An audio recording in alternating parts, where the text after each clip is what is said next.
So let's say you're in the market for something a bit quirky. You want maybe an SUV, something that can carry a lot of people, but isn't really normal. You know, we think back to something as ugly as the Pontiac Aztek. Those are becoming more popular today, right? Because they stand out. But what if you want to really stand out? I give you the Fiat Multipla.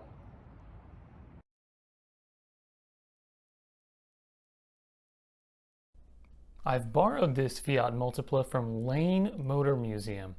If you are ever in the Nashville area, this is the first place I would suggest visiting. They have over 550 different cars, and almost every one of them is incredibly unique and interesting. They even have really wild stuff too, like the ultra rare Alfa Romeo SZ and the one of 7 PGO Chimeras. They even have classic British roadsters that are just now legal here in the USA, like the TVR S2. Check out the rest of my channel for full video reviews of each of those that I've already posted. I can't thank Lane Motor Museum enough for allowing me to share these incredible cars with you. The Fiat Multipla was a seriously bold MPV that was sold from 1998 to 2010. It's a spiritual successor to another Fiat of the same name that was sold in the 50s and 60s. That Multipla was known for being innovative and original, and so Fiat decided to go back to its roots and try to, again, be highly innovative and original. And it worked, but not exactly in the way that they had hoped. This clearly innovative shape led to it winning both TopGear's Car of the Year award and also their Ugliest Car of the Year award at the same time. The Multipla has only been legal here in the USA for a few years, and despite how wacky and weird it might seem, it might just be one of the best cars out there for someone who wants a quirky but also practical vehicle. No, it'll never win a drag race, and merging on the highway will get your heart rate up higher than if you were involved in some illicit activity, but ultimately, it's exactly what Fiat intended for it to be: innovative and practical. For example, notice how the belt line is so low. That provides outward visibility that is unrivaled. Note too that inside the seating is removable and all folds flat to provide ultimate modularity for transporting people and things. At the same time, it's highly idiosyncratic, to say the very least. Of course, the interior controls are as unique as the exterior of this vehicle. You've actually got 2 pockets here, one on each side, that serve as your glove box, essentially. You've got the tilting for your headlights right here, and then of course your standard HVAC controls. It even has a little systems check that it does every time you turn the vehicle on. Of course, here are your controls for your fog lights, your hazards, defrost, and your lock button. All Multiplas came with a 5-speed manual. You could not get an automatic Multipla, but that serves to the character of this car. It was intended to drive like a car. This thing weighs less than 4,000 pounds. Of course, there's more storage underneath this area. There's a whole shelf with another cup holder underneath.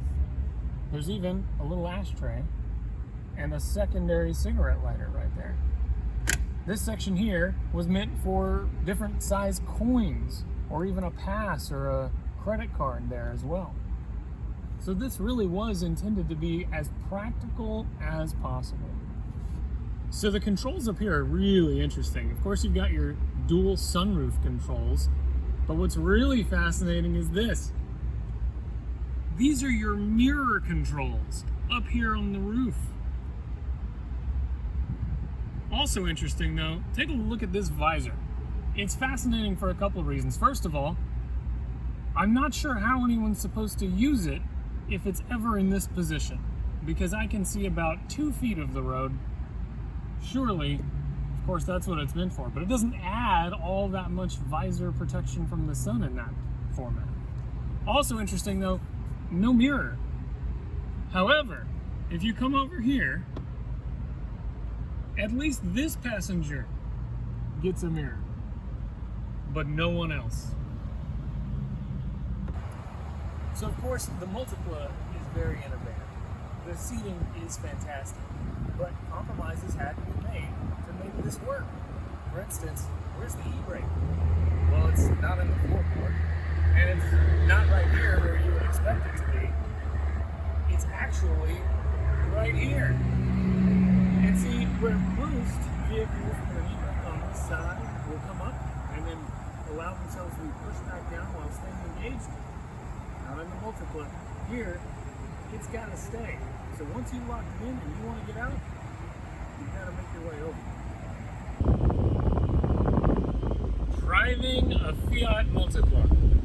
It is shocking how close you are to the side of the car here. The door card is really thin. But something that immediately strikes you driving this vehicle is how well you can see out of it. It is so easy to see what's going on around you.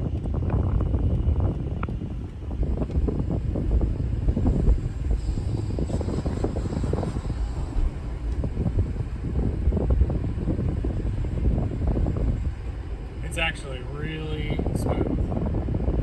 Really smooth.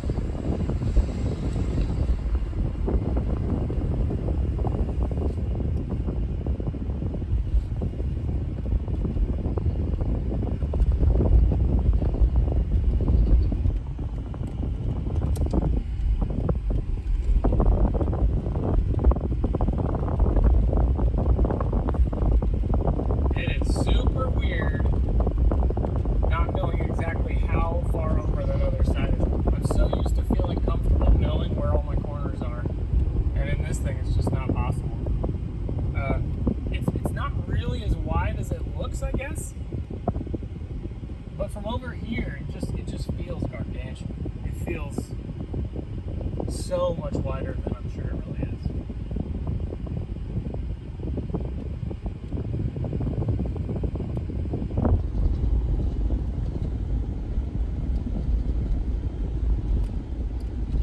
And we've got some major road work coming up, so we're gonna move on over.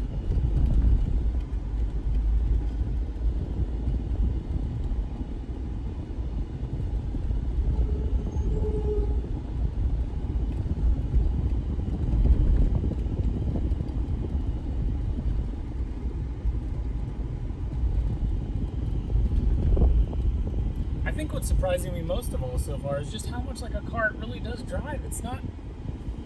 It's just not that big and heavy. It's not that ponderous. It's nothing like a modern MPV. Your seating position is pretty low. Steering seems really nice and tight.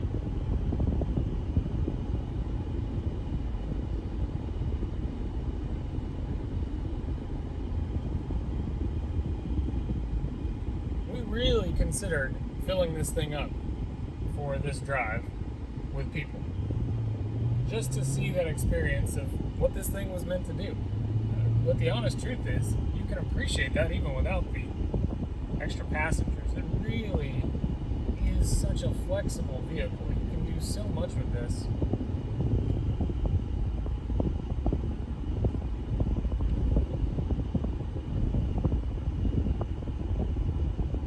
You know, you look around the automotive world today, and it's really tough to find many companies that are really branching out, doing wild and crazy things. And that makes sense, it's expensive. But Fiat went for it with this. There's a reason that this is still kind of a special vehicle, and it's because Fiat went for it. That kind of boldness doesn't really exist on the same level today. We're kind of worse off for it, aren't we? It's kind of fun to have a vehicle that's this wacky and this silly, but at the same time, totally and completely practical. Even today, this is a great little vehicle.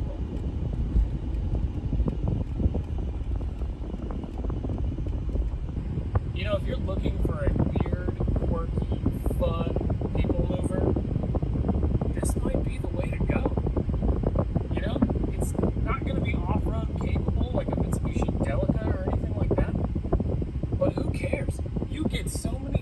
in this silly little thing. And yeah, it looks kind of funky, but I mean, if you kind of like the Pontiac Aztec, this is like the Pontiac Aztec going pro. So that's the Fiat Multipla. You know, when it comes to odd, quirky, weird vehicles that can also be practical daily drivers, I think the Multipla might be one of the best ones out there. And that's the thing that makes it cool. You know, many of them are over 25 years old, so we can now get them here in the USA. And much like the Pontiac Aztec is ascending in value, I think ultimately the Multipla will do the same thing.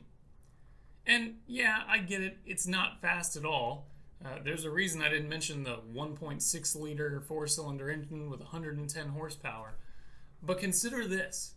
The new GMC Terrain weighs as much as a Sierra 1500. And yet it has less horsepower than a base Honda Accord. So clearly, power and speed isn't everything.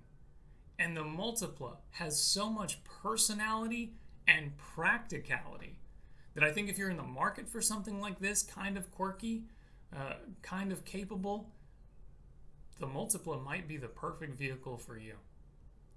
Let me again say thanks to the folks at Lane Motor Museum. Without them, I wouldn't have been able to share this with you. And the other reviews I got to do there as well. Hopefully we have more coming up soon.